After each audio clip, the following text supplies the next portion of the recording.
आज है 21 जुलाई और वक्त हो रहा है 2:30 PM। दोस्तों आज की सबसे बड़ी खबर यह है कि कल यूएसए ने पूरी रात बमबारी किया है ईरान के ऊपर और अब बताया ये जा रहा है कि हो सकता है कि यूएसए फुल स्केल वॉर पर उतर आए पूरे मिडिल ईस्ट में।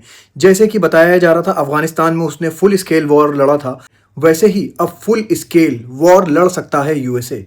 दोस्तों अब मैं बता दूं, इजराइल की जेरूसलम पोस्ट में ये दावा करा गया है कि ईरान का जो इनरिच यूरेनियम है वो हंड्रेड्स ऑफ केजी नहीं है, वो थाउजेंड्स ऑफ केजी है। मतलब कि हजारों किलो इनरिच यूरेनियम है ईरान के पास और ईरान ने अपना ये इनरिच यूरेनियम रखा हुआ है पिकैक्स के माउंटेन्स में। दोस्तों पिकैक्स के माउंटेन्स वो हैं जो कि ग्रेनाइट के माउंटेन है ईरान में, और बताया ये जा रहा है इसी के अंदर ईरान ने इनरिच यूरेनियम रखा है। और अब यूएसए की तरफ से एक नई वार्निंग आ गई है जिसमें यूएसए ने कहा है कि अब हम ईरान की जितनी भी न्यूक्लियर फैसिलिटीज़ हैं उस पर हमला करेंगे।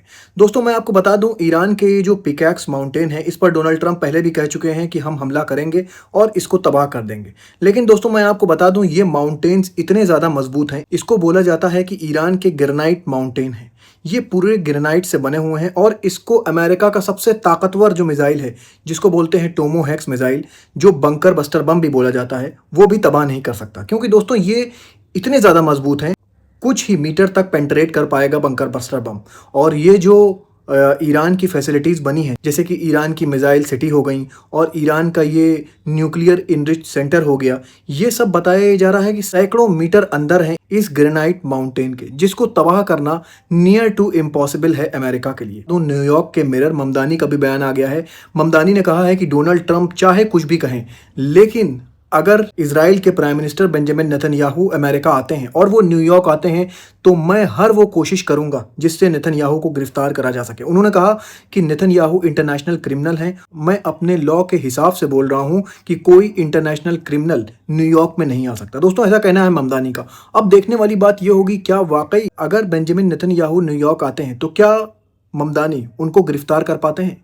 ये दोस्तों देखने वाली बात होगी। दोस्तों एक इंडिपेंडेंट जर्नलिस्ट हैं यूएसए के, उन्होंने पोस्ट किया है कि जब से ईरान और अमेरिका की वॉर शुरू हुई है तब से अमेरिका को अब तक 600 कैजुअलिटीज़ हो चुकी हैं, जिसमें 580 सोल्जर्स घायल हो चुके हैं और लगभग 19 सोल्जर अमेरिका के मारे जा चुके हैं।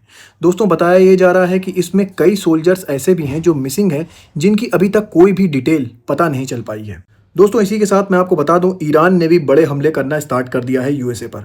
अमेरिका के जितने बेसेस हैं कुवैत में, जॉर्डन में और मिडिल ईस्ट में जिस जिस कंट्री पर ये बेसेस हैं वहां पर बताया जा रहा है कि ईरान ने हमले करना तेज़ कर दिया है। और ईरान ने कल एक नई वार्निंग जारी किया है जिसमें बताया जा रहा है कि हो सकता है कि ईरान यूएई के इंफ्रास्ट्रक्चर को भी टारगेट कर सकता है। इसी के साथ मैं आपको बता दूं, इजराइल ने भी पूरी तैयारी कर लिया है ईरान के ऊपर हमला करने की। बताया ये जा रहा है कि इजराइल ने अपने सोल्जर्स को कह दिया है कि पूरी तरह से तैयार रहो, कभी भी ईरान के ऊपर बमबारी कर सकता है इजराइल। मतलब कि अमेरिका जो ये वॉर लड़ रहा है तो हो सकता है कि इजराइल कभी भी इस वॉर को ज्वाइन कर ले। दोस्तों अभी तक की ये रिपोर्ट निकल कर आ रही है कि हो सकता है कि 24 से 48 घंटे के अंदर ईरान के ऊपर हमला कर दे इजराइल अमेरिका के साथ मिलकर, क्योंकि ईरान ने अपने सबसे पावरफुल मिसाइल्स निकालना शुरू कर दिया है। दोस्तों इन मिसाइल्स को पेंट्रेट कर पाना या इन मिसाइल्स को रोक पाना अमेरिका का जो एयर डिफेंस सिस्टम है, पैट्रियट एयर डिफेंस सिस्टम, उसके अंदर भी ताकत नहीं है। अब दोस्तों मैं आपको वेदर रिपोर्ट बता दूं, बताया ये जा रहा है कि जो वाइल्ड फायर है अब वो इटली में भी लग चुकी है। इटली के शहर सिसिली में भी ये वाइल्ड फायर पहुंच चुकी है। दोस्तों ये वाइल्ड फायर देखिए, ऐसा लग रहा है कि जहन्नम के दरवाजे खुल गए हैं। ये वाइल्ड फायर कई किलोमीटर में फैली हुई है और बताया ये जा रहा है कि ये बढ़ती जा रही है। कनाडा की वाइल्ड फायर पर भी अभी तक पूरी तरह से काबू नहीं पाया जा चुका है, ना ही स्पेन की, ना ही फ्रांस की, और अब इटली में भी ये वाइल्ड फायर लग चुकी है। दोस्तों मौसम दिन ब दिन ख़राब होता जा रहा है, फ्लड्स हर जगह आ रहे हैं। कल एरिजोना में भी फ्लड देखा गया जिसमें एक शख्स कार में फंस जाता है, उसके बाद फायर फाइटर्स को बुलाया जाता है, जिसके बाद उस इंसान को रेस्क्यू किया जाता है। दोस्तों ऐसे ही खबरें लेकर मैं आपके पास आता रहूँगा। अपना बहुत ख्याल रखिए और मुझे भी अपनी दुआओं में याद रखिए।